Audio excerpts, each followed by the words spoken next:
Ito guys, ang next naman ay kukwento ko. Ito naman is about, it's true story na experience ko when I was 8 years old. No, dati kasi nakatira kami sa San Pedro, Laguna. If you are familiar dun sa lugar ng Olivares compound, sa San Pedro, dun kami nakatira. So, dati kasi nung maliit ako, mahilig ako makinood sa kapitbahay. So, meron kaming kapitbahay na pangalan is si Tita Ani. And nung time na yun, si Tita Ani kasi is buntis kay Monique. Tapos nung time na yun, yung place namin, wala pang ganang mga bahay, iilan pa lang. So, iilan pa lang kami magkakapitbahay. Pero, magkakatabi kami. Kaso kasi nung time na yun, pumunta ako kay Tita Ani, wala kasi siya kasama. Si Tito Mon kasi, sinama ng tatay ko, makipag-inuman dun kay Mang Ikoy. So, siguro mga 5 bahay ang paligid. So, kami na lang ni Tita Ani, nanonood kami ng TV. Kaso kasi, nung after an hour, nung umalis na si Tito Mon, nga nag-inom na, nagtaka kami kasi parang may pumasok din sa liit. Tapos yung nag-iba yung ambience nung naging maalinsangan. Tapos at the same time is nangamoy patay na daga na malansa na mabaho. So si Tita Ani, syempre pag buntis, diba, very sensitive sa pang-amoy. So sabi niya siya, check mo nga sa labas kung ano yung mabaho. Di lumabas naman ako para i-check.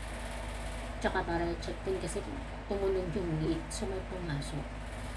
Nagulat ako kasi pagkabukas ko yung screen ng door, ayun yung pinto, naka-atras ako. Kasi may nakita akong lalaking aso.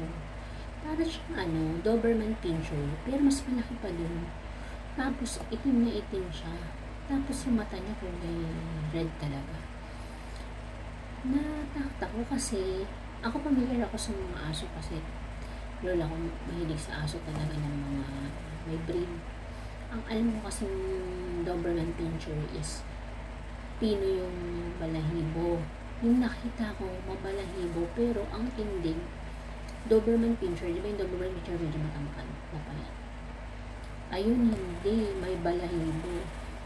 Tapos sabi ko, Tita Ani, may malaking aso. Di si Tita Ani napasilip. Ang sama ng tingin sa kanya ng aso. Tapos Tita Ani, nilisigaw na ng aswang. Nilisigaw na yung mga tao. Yung aso, biglang umalis, tumakbo. Kaso kasi sa likod kasi nung bahay ni Tita Ani, sa likod ng mga bahay ng mga nakahiyalat na magkakapit-bahay kami, is bukirin. Ang labas nun, San Vicente. Yung National Highway na San Vicente. Yun. Nung time na yun, bukirin yun. Yun nga kami naglalaro kapag may parang bundok-bundok na mga palay. Yung ng palay. Nato yung palay. Doon. Tapos, hinabol nila. Yung ikaw ng tatay ko. Nawala daw yung aso. Ang bilis daw kasi tumakbo. Tapos si Tita Ani, parang nag-pass out. Kasi natakot siya. Kaya nung kinabukasan, pinahilot siya sa may bayan. Ako alam mo, yung first time na nakakita ko ng aso na kakaiba, na sobrang laki, tapos naglalaway. Na yung mata kakaiba, yung parang nag-aapoy pero kulay red siya. Tsaka yun yung mabahong amoy. Sabi nga ng lola ko, aswang daw yun. Pag buntis daw talaga, may mga ganun. Kasi I have a friend na nakatira din dun sa San Vicente. Sa San Vicente kasi, meron ding lugar doon, ang pangalan is Tabora.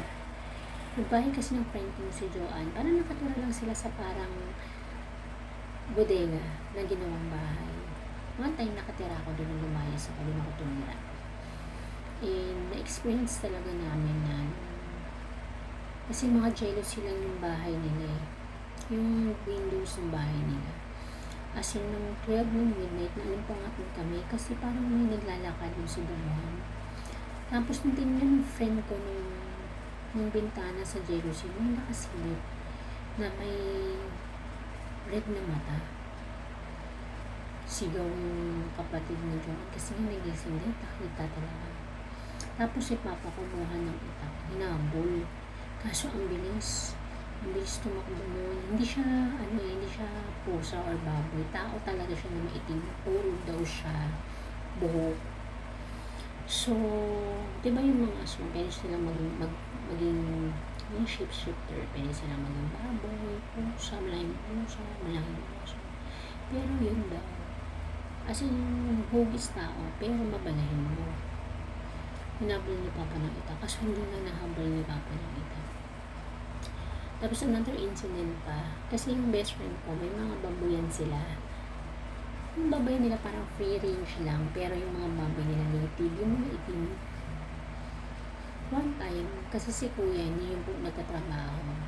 So siya tagakuha ng mga kaning baboy na papakain din sa mga baboy paghapon. Kaso kasi nung time na yun, parang doon sa mga baboy na yun, may sumamang hindi baboy na native na baboy. Kasi habang pinapakain ni kuya yung mga baboy, yung baboy na parang sipong ba, may sipong ba ng Lion King, may ganun, parang white house, yun yung umatake kay kuya. Kaso kasi alam na kasi nila yung mga baboy nila walang ganun. So ba't may ganun na umatake na may mahabang pangil? Alam nyo guys, yung si kuya, yung na dito, legs na asin wak-wak.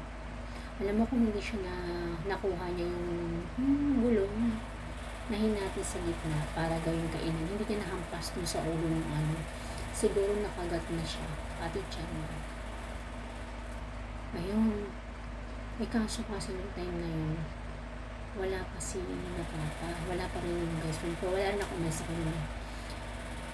Yung ginawa ni kuya, ba't nakatayo pa siya?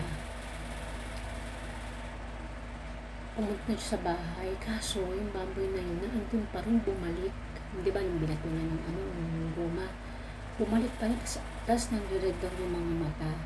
Buti na lang daw, dumating na kaagad sila mama, tapos sabi natala daw siya ng aswang. Kaya nang ginawa ni Papa, kumuha siya ng 2x2. Puntahan niya yung kulungan ng baboy. Tapos nakita niya yung umatake kay kuya. Tumalon. Nagtataka na sila, paano makakatalon ng baboy? Medyo mataas yung bakod na hollow blocks. Nakatalon. Hinamo na naman nila. Ang bisis daw. Nakarating na kaagad ng creek. Kasi sa pagkatabi nun, sa dulo may creek. Pupuntang creek yun. Pumunta daw doon. Tapos nagtaka kasi sila kasi wala silang baboy na ganun na may pangil. Kung meron bang pangil, hindi ganun kataas na parang kala mo is pangil ng hipo na parang ganun. Kasi talagang kakaiba talaga. Kaya yun medyo natakot kami kasi paano magkakaroon ng ganun? Tsaka paano makakatalon yung native na baboy na yun sa ganun kataas na pader. Magtataka ka. So, yun nga. Yun talaga yung nakalupod namin. Kaya dinala sa hospital si kuya, ilang stitch din yun. Tapos ayun, nilinis yung sugat. Siguro mga 2 weeks bago gumaling si kuya. Tapos after gumaling si kuya, dinala siya sa albularyo. Kasi may parang kinakabit na sa kanya na parang kasi may kinakabit sa kanya pang daw yun Kaya guys, nung after ang ginagawa ni Pablo paggabi, as in nagbubudbud siya ng mga asin sa paligid ng bahay. Kasi nito nagugulat na lang talaga kami, umakit sa bubong na parang naglalakad or nagko-crawl. Kaya nagtataka kami kasi imposibleng pusa Imposible din yung aso na naglalakad kasi nasa loob, pinapapasok namin sa loob. Kaya, ayun, tsaka nag-iiba yung nagiging maalinsangan, yung mainit, tapos, alansa ng paligid. Sabi nga ni mama, kung daw namin bubuksan yung privacy na windows, kasi medyo minsan mainit na nagbubuksan namin. Kaya ng time na yun, kinisarado na namin, tapos nilalagyan namin yung mga bawang kasi. Sabi kasi ng friend ko, hindi talaga sa San Vicente, marami na kasi nakatira doon halo-halo na kumbaga, ilang beses na rin na nagkaroon ng sightings na gano'n na may parang naglalakad mo sa damuhan. Kasi si Mang Doro, yung kaibigan ni Papa na nagtatrabaho rin na construction, pinatay din yung kambing nila. As in talagang nas-nas yung dito. Tapos as in talagang simot yung dugo. As in high and dry. Parang gano'n.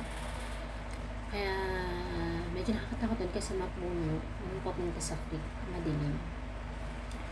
Pero yun, buti na lang umalis din yung si Mang Doro, tsaka si medyo best friend ko, napunta naman sila sa Villarosa. Kaso kasi yung sa Villarosa, another kwento naman yun. Doon may story din din about ganun din. Pero I will discuss dun sa susunod ko na topic. Pero kasi ano yun parang dalawang kwento. Isa ng friend kong therapist, tsaka yung kay Joanne, yung experience na sa Villarosa. Sa San Pedro